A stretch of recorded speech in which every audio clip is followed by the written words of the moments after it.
All right, guys, this is Crazy Kev here, and I'm here with my man Roberto Romero. Roberto, how we doing, my man? Hey, what's up, man? I'm good, and you? I'm doing good, man. I can't complain. And you have a fight coming up in Kansas City. I mean, talk to us a little bit more about that matchup and how you're kind of feeling going into it. So I was supposed to fight this weekend at the beginning, but then my original opponent got injured, so then they moved me up to Kansas City. They put me against Timmy Kuama, and I think it's a really good matchup for me. I really feel like confident with fighting with him. I know he's good with his boxing. I think he have like a boxing background, but I really feel confident fighting with him. I've been fighting with boxing fighters before. I've been doing a lot of boxing before. I feel confident with my hands too. But I also feel like I have more weapons than him, like my kicks, also my wrestling, also my pressure. So I feel like I can win this fight. Obviously, I know he's a good fighter, but for sure I coming to win. You know. Yeah, yeah, no, 100%. I definitely hear you there. And now, obviously, with this matchup, you had somebody else fighting at UFC 314 with Mondes. Now, do you think this is a better matchup for you now, fighting Timmy instead? Well, obviously, like both fighters are good, but I don't know. I don't want to say like one is better than the other one, but like I don't know. I feel like this matchup is really good for me. Like I don't have to think about too much also about the chokes. I know, like for example, Alberto Montes, he's really good with choking people. So I feel like, for example, takedowns is another weapon that now I can use against Timmy Kwamba. But I don't know. Let's see how the fight is going on. But yeah, I really want to put pressure on him. So I think this matchup is good for me. Like I don't want to say one is better than the other one, but I just want to say it's a good matchup for me. Yeah, no, no, fair enough. I definitely hear you when it comes to that. And for this fight that you have coming up, who's maybe your training partners that are kind of helping you be the best version of you for this camp? Well, I've been training a lot with Fernando. Obviously, you know him. He's a UFC fighter, Fernando Padilla. I've been training with a lot of our professional fighters on the team. They fight for other professional leagues. Uh, but yeah, mainly I've been doing sparring with him, and other guys from the gym. So I think I've been having good rounds. Also, I've been doing a lot of wrestling. I've been doing a lot of jiu-jitsu, like everything. I'm just ready for to going everywhere. Yeah, yeah, no, definitely, man. I definitely hear you when it comes to that stuff. And for your UFC debut, you obviously fought David Onama. I mean, how do you, or what could we maybe see with this upcoming fight that's maybe going to change to improve your game for this next fight? Yeah, yeah, no, yeah. I feel like very different. Last time I didn't even have a high camp. And I was training obviously, but it wasn't the same. Now I'm feeling like good. I'm feeling in my best shape. I feel in my cardio on point. I feel my wrestling good. I feel my jiu-jitsu on point too. So yeah, man, I'm just excited for uh to fight in 2 weeks. Yeah, no, it's definitely awesome, man. I'm definitely looking forward to seeing your fight. And now with it being moved to Kansas City, I mean, are you going to be doing any sightseeing before or after the fight? Do you plan to explore after the fight? I don't know, man. I don't know. Honestly, like when I go to fight, I just like to focus, on the fight because I also have the weight cut. So, like I like to be sleeping a lot. I like to be like resting. So probably after fight, yeah, for sure, we have to go get some barbecue. Kansas Yeah. is well known for that. Yeah, no, some barbecue definitely sounds like a good time for sure, my man. And another thing I Um, was curious about as well. Obviously in your UFC debut, you were a big underdog, but now with this Timmy fight, how do you see the betting odds going? Do you think you're going to be a favorite going into this one? Does that even matter to you? Honestly, like I don't really matter about that. I don't know. Probably people is gonna be like going with him more. I don't know because I just have one fight in the UFC. You have two fights in the UFC, so I don't know. Like honestly, I don't really matter about that. But whatever, like uh, people can put money on me. I promise I'm gonna make them win some money too. There you go. No, that's definitely a good mindset to have, no doubt about it. Definitely a good way to look at it. And now, obviously, the UFC is planning to kind of have like a Noche event in September. I'm sure you probably want to be on that card. But would you like to have another fight kind of in between that, or maybe after this fight, kind of wait until that Noche card?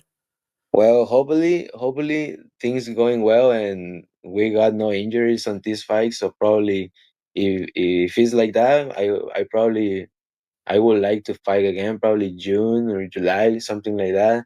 And yeah, obviously, like you say, I would love to fight in September in Guadalajara. Like that would be amazing. Even this last event in Mexico, I wanted to be there, but I wasn't there. But if I have the opportunity to be in Guadalajara, man, that would be amazing. But yeah, definitely, if things going well, hopefully we can get a fight right away after this. I like to be active. I like to be fighting the most as I can, and hopefully we can make it like that. Yeah, yeah, no, I definitely think that's a good plan for sure. And speaking of plans, I mean, what's kind of maybe your goals right now for 2025 with MMA? Well, I just want to keep focusing on and one fight at a time. Like right now, I just want to be focused on my next fight. And yeah, man, like hopefully things going well so we can step forward. And yeah, that's what I like to see it. Like just step by step. Little by little. Yeah, yeah, no, I definitely hear you when it comes to that stuff. And obviously, you're a beast and whatnot in the cage, but I mean, what do you kind of like to do outside of the cage when you're not in there training and fighting? Well, like obviously, normally, bro, like I'm always like at the gym all the time. When I'm not training myself, I'm training other people. That's like a hobby that I like to do. Lately, I've been working with other people that they've been reaching to me to help them to improve their skills. On his striking, on their grappling game. So that that's been like a hobby for me lately. I feel like uh it get me out of my stress, so I can relax a little bit. Like I can see the progress of the other people, and I really like it. Like coaching other people. And yeah, I think that's what I've been doing lately. Also, I have my wife here with me now, because before I was just by myself, because I'm from Chihuahua, Mexico. So I have my family out there. Now my wife can be here with me, so we can hang out a little bit more. So that's cool. Yeah, That yeah, that Yeah, that's been a big change. yeah. No, that's definitely awesome. I'm definitely glad you guys are able to hang out a little bit more. Definitely sounds like a good time. And with you mentioning teaching, I mean, what's maybe some of your favorite memories that you might have had teaching some people in the gym? Well, the thing is that I've been teaching since I was 16, because I've been doing martial arts since I was very young. So since I was in Mexico, I was teaching already little kids. So I don't know, man, like just seeing the progress of the people, like I don't know, like I don't know how to explain, but I really think a lot about how you can influence in other people.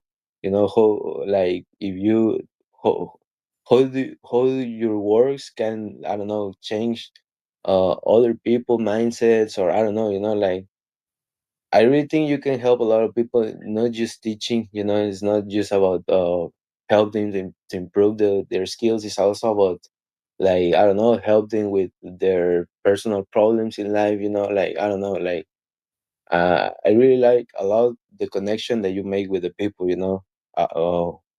by teaching. Yeah, yeah, no, I definitely think that's a great way to kind of look at it, and I definitely feel the same way because I teach Taekwondo myself, so I love Uh, kind of watching the progress as well. yeah, no, that's nice, bro. That's nice. Yeah, yeah, 100%, my man. And another thing I was curious about as well too, with your teaching that you kind of got going on now. I mean, obviously it's a long ways away, but I mean, could you maybe see yourself maybe opening up a gym in the future? Maybe when you're all said and done with fighting. Yeah, honestly, yeah, I've been thinking a lot about that. Like, what can I do after fighting? And yeah, man, like all the time, I just think like for sure I'm gonna end it up like coaching other people. At the end of my career, because I don't want to get like how can I say, I want to keep doing this my whole life, like obviously you cannot be a pro fighter your whole life, but you can be on the mats like on certain way, like teaching, like coaching, now when you get old, you can help younger people. So yeah, honestly, that's what I would like to do after fighting, when I'm done with my career. I would love just to help other people, especially back in Mexico, back in my state, in my city. I would love to help the little kids that they have dreams to become fighters, so but yeah, like they can make it in Mexico. There's a lot of talent, but we just need to support that talent, so I would love to help in that. Yeah, no, that definitely is an awesome message, and I'm looking forward to watching your growth and helping those guys for sure, man. And speaking of Mexican Okay. fighters, man, I mean, who's maybe some of your favorite Mexican fighters you like to watch? Oh man, there's a lot, but Yeah. obviously the number one that every Mexican like, obviously Julio Cesar Chavez. Uh, I also really like a lot the boxing style of Juan Manuel Marquez. He's a Mexican legend boxing. Hmm. The counter punching, everything like super well, I really like currently a lot. Obviously, Canelo. I really think like he's doing well. He's doing good. He's representing Mexico well, so obviously I support him a lot. I really like a lot of Pitbull Cruz. He fight like fucking like a monster, like a dog. And yeah, man, like there's a lot of Mexican fighters that I really like a lot, man. Honestly, like I mean, as a boxers, when I talk about MMA, like obviously, man, everyone that is on the UFC making it, like Pantera that is fighting this weekend, I really like him a lot. Since I started doing MMA, I really like him a lot. So, and he's from the same hometown as me, so obviously I'm really big fan of him. Obviously Brandon Moreno, Alexa, all of them, I really like them a lot. Like they're really super great fighters. Yeah, no, there's definitely tons and tons of great Mexican fighters, no doubt about it. And it's been awesome kind of watching the UFC grow with them. And another thing I was wondering about as well too. I mean, when it comes to the UFC card this weekend, Alexander Volkanovski versus Lopes. I mean, what's kind of maybe your prediction for that main event fight? I don't know, man. Honestly, it's super hard to choose one, but I don't know. I really think that if things might go into the ground, I think maybe Diego can do something there, but I don't know because the cardio of Volkanovski is very good too. He's been fighting five, uh, 5 minute rounds, so it's different, Diego, we've been seeing him fight like 3 rounds. I think that's max Yeah, rounds that he's been fighting. So I don't know that might can be another thing too, but I don't know. I really think the momentum is important too. Diego is younger. Volkanovski is like a little bit older, so I don't know, man. I don't know. I will say Diego just because he's younger. He have the moment, and everything. But I don't know. I really think Bud can win. yeah, it's What definitely an What do you interesting think? fight. What do you think? What do you think about that fight, bro? It's hard to say because I personally I'm leaning Volkanovski because I feel like he has the experience. I feel like he's going to try to like Yeah, use his distance, the leg kicks, and kind of try to edge a decision out. That's how I think, but I don't know. I could see Lopes winning it too because I'm kind of like 50-50 as well. yeah, man. Yeah, yeah. It's hard. Yeah, no, like I said, I mean, fighting it can go so many different ways. I mean, you can think it go one way and it always, you never know. Yeah, It's the yeah. beauty of it. Yeah, no doubt about it, man. And Yeah. another thing I was curious about as well too. I mean, when it comes to your training, I mean, how'd you kind of get into MMA? I mean, talk to us a little bit more about kind of how you got started. Well, I just got started because everything was just like a play. I don't know how to explain because we were very young. My brother and me. I remember at that time we were training just kickboxing. I was like 12 years old, I believe, 12, 13 years old. So then I remember we used to have uh uh like a TV, but it was like a like a illegal stream, something like that. Like illegal, something illegal we have on the TV, so we can watch the UFC. So my big brother used to have that, and I remember that time we were at home. We were just playing, my brother and me, because we three brothers. You know, I'm the youngest one. So I remember my older brother. He started calling us like, "Hey, come here, come here!" And we get there, and I remember he put us to watch the fight of Cain Velasquez against Brock Lesnar. You remember that? Yeah. So, like I remember because we already by that time we know Brock Lesnar because of the WWE and all that, but we didn't knew about Cain Velasquez, you know. So, we just watched the fight, and for me, it was like I don't know, very impressive, you know, to watch a Mexican beat up Brock Lesnar, you know. And I was like, oh damn, this is cool, you know, this is cool. And yeah, so we start my brother and me, we start like just learning because we used to have a video game on the PlayStation 3, and it was the UFC game.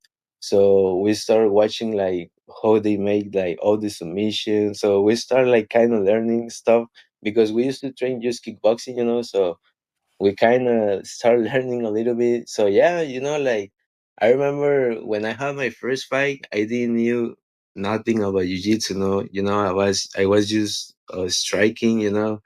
And yeah, man, you know, like it was just because we like it, you know, we like it. When we see that fight, I remember we start looking for fights in the city because by that time, MMA it was very unknown in Mexico, more in Chihuahua. So it was hard to find fights, you know. So yeah, it was everything like very underground. And so yeah, you know, and that's how we started, you know, like just because we like it, then we start learning jiu-jitsu by the right way. Then little by little, you know, everything we start learning. Yeah. Yeah, no, that's awesome, man. That's definitely a pretty cool story that you got it from Brock Lesnar. And now you Yeah. mentioned you were watching, or yeah, you were playing the UFC video game, and you were watching how they were doing the submissions. So when you first started, like before you were really training, that's how you kind of started learning your submissions just from the UFC video game. Yeah, yeah. When I had my first fight, honestly, the only things I know about jiu-jitsu was because of the video game, you know. It Wow, was that's that was incredible. crazy. Yeah, Yeah, I think no, my always said it- something like that too. Like he was watching like some of the striking combinations, and then he would try it in the gym. I don't know if you ever heard that, but yeah, he said something oh like that too. yeah, yeah, I remember. Yeah, I remember that. Yeah, Yeah, it's yeah, crazy. kind of like that, but just learning, you know, like. It's wild. Yeah, no, it's definitely pretty funny that you guys each kind of have a similar story. And now you mentioned that Brock Lesnar, you knew him from the WWE. Are you a WWE fan at all? Yeah, yeah, I'm a big wrestling fan too because Nice. in Mexico we have the lucha libre, you know. Oh yeah. So I like lucha libre and WWE a lot too. Yeah. So, how big of a Rey Mysterio fan are you? Oh man, a big fan, He's big the man. fan. Yeah, now we have Penta Cero Miedo. I don't know if you see him. He's a Yeah, new Mexican fighter on the WWE roster. So yeah, man, you know we have a lot of good Mexican wrestlers too. yeah. No, you definitely do. And I have to ask as well too, because he had such a big pop, but he wasn't the best. That Sin Cara guy. What did you think about him? The what? Do you remember Sin Cara? They had another guy with a mask. Oh, You Sin remember Cara. that guy? Yeah, yeah, yeah, yeah. What did you Sin think about Cara. him? Well, I don't know, man, because it was something weird with him because Yeah, I think he started very well, but then he started doing like everything wrong because yeah, he was like I don't know, something happened to him, you know. yeah. No, he Yeah, was all over the place a little bit, but yeah, no. Like I said, your Mexican wrestlers are definitely awesome, and I love wrestling as well too. So that's definitely pretty cool that you watch it as well. yeah, yeah. Nah, yeah, I Yeah. like that a lot, man. That's awesome. And earlier I mentioned I'm a Taekwondo instructor. I've been teaching for about 6 years now at my gym. What advice would you give to all the guys I have in my gym to keep on coming into class and to get better and better every day? Nah, just I don't know, just to trust them, trust on the process, you know. Just tell them, hey. Sometimes I like to tell my students like, sometimes it's rough, you know, to learn something new. Sometimes it's hard, but it's just like little by little, you know. Like keep coming, keep showing up every day, you know. If you really like it, just keep showing up, you know, and you're gonna get it. You know, put effort, obviously, put effort and keep showing up, and you're gonna make it, you know. But yeah, just to trust the process, you know. Trust the Yeah. process. No, I definitely think, trust the process is definitely a great, mindset to have, and, one more thing I wanted to ask you about as well too, your nickname, it's pretty unique. I mean, how'd you kinda come up with that nickname? Talk to us more about that one. Yeah, El Charro Negro. Well, so that's because my big brother, as I tell you, I have two brothers.